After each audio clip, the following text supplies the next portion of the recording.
पिछले साल बिहार की गरीब जनता ने बैंकों में 4,20,000 करोड़ रुपया जमा किया और हम लोग का पैसा उन राज्यों में जा रहा है और हम लोग के लोग जाकर उन्हीं फैक्ट्री में, उन्हीं व्यापारिक प्रतिष्ठानों में मजदूर बन रहे हैं, चीज प्रोड्यूस कर रहे हैं, वो है मजदूर।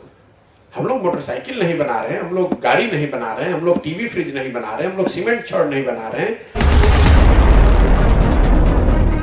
जो 60% आदमी भूमिहीन है या कोई यहां पर जो स्वरोजगार करना चाहता है, उसके लिए सबसे जरूरी क्या है?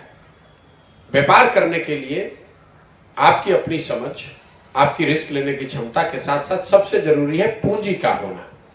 तो बिहार जैसे राज्य में पूंजी को लेकर पिछले 10-15 साल में क्या हो रहा है, अब इस पर मैं आपको एक आंकड़ा देता हूं जिसकी कोई चर्चा बिहार में आपने कभी सुनी नहीं होगी अपनी पत्रकारिता के जीवन में। बिहार में जो पूंजी है, पूंजी उपलब्ध कराने की जिम्मेवारी पूरे देश में बैंकों की है।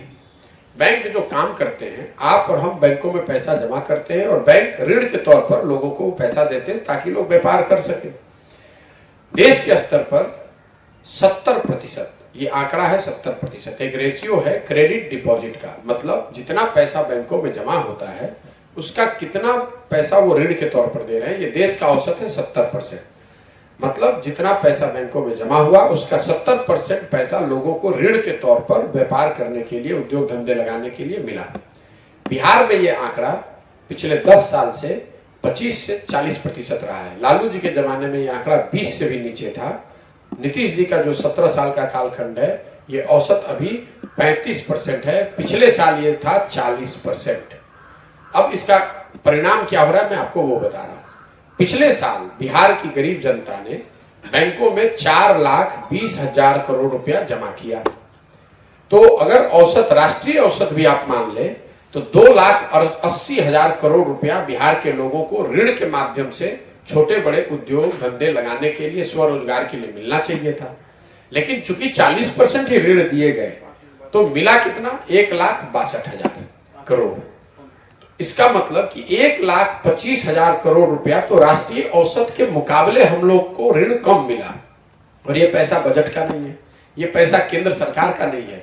ये पैसा गया कहां? ये पैसा बैंकों के माध्यम से उन राज्यों में जा रहा है जो उद्योग को प्रश्रय दे रहे हैं, जो इंडस्ट्रियलाइज स्टेट है। केरल में, तमिलनाडु में, गुजरात में, आंध्रा में, कर्नाटक में और महाराष्ट्र में CD ratio, credit deposit ratio 90% से ज्यादा है। मतलब वहां के राज्य के लोग जितना पैसा बैंकों में रख रहे हैं उससे ज्यादा पैसा बैंक वहां पर लोगों को लोन दे रहे हैं।